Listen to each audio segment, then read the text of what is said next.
New developments today in the murder investigation of journalist Jamal Khashoggi. The State Department said just this afternoon the U.S. government has not made a final determination on who is responsible. Now, this statement follows reports that the CIA has concluded that Saudi Crown Prince Mohammed bin Salman personally ordered Khashoggi's death last month. President Trump was briefed today by both his Secretary of State and the CIA director. Here's what he said before that briefing. You know, we also have a great ally in Saudi Arabia. They give us a lot of jobs. They give us a lot of business, a lot of economic development. They have been a truly spectacular ally in terms of jobs and economic development. And I also take that, you know, I'm president. I have to take a lot of things into consideration.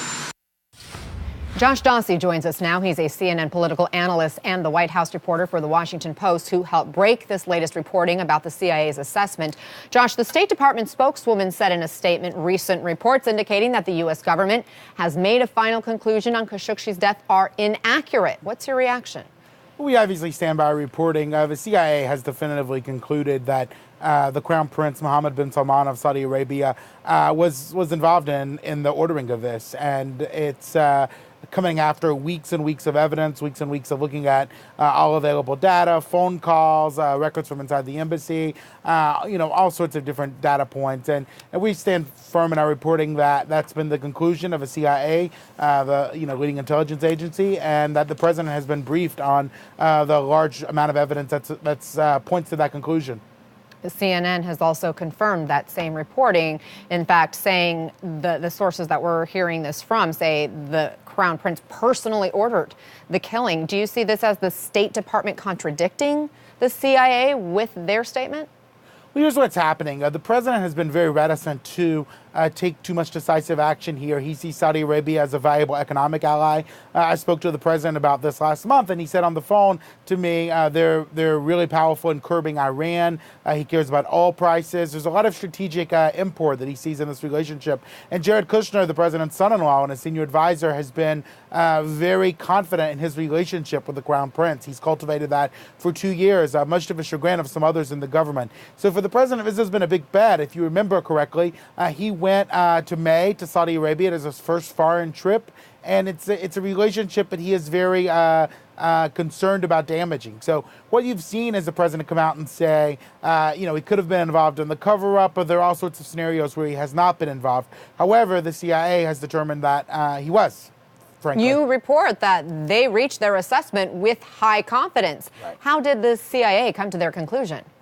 Well, the CIA has, lots of methods. I'm not sure that we know all of them here, but we do know that the CIA does not come to conclusions with high confidence, easily. That's something that it takes a lot for them to say that, and for Gina Haspel, the CIA director, and others to take that information to the White House, it means they're pretty sure that's what happened.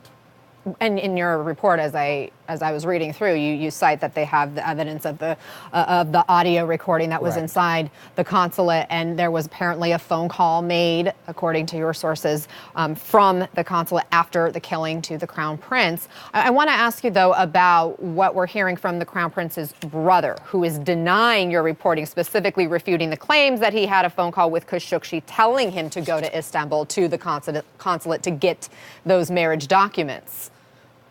We remain confident in the reporting, and the CIA is aware of the phone call and knows of the order there, as we reported. There are a lot of denials here on it because it's a pretty sensitive situation all around.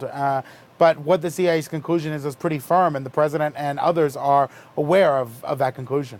When the president said this morning he has to take a lot of things into consideration when it comes to this case, he had also said at that time he hadn't been briefed by the CIA.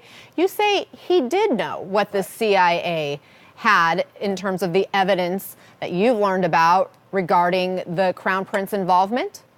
Yeah, the president has been extensively told of the evidence that Gina Haspel's met with him in the Oval Office. He's talked to Secretary of State Mike Pompeo. Those in the intelligence community have given the president updates on this case. What the president has said repeatedly is that, he hopes for a reason to believe that MBS, the Crown Prince, was not responsible. But the evidence that he's been shown and has been provided to him by the intelligence agencies shows that he is, or at least I believe he is very confidently. All right, Josh Dawsey, thank you so much for sharing your reporting with us.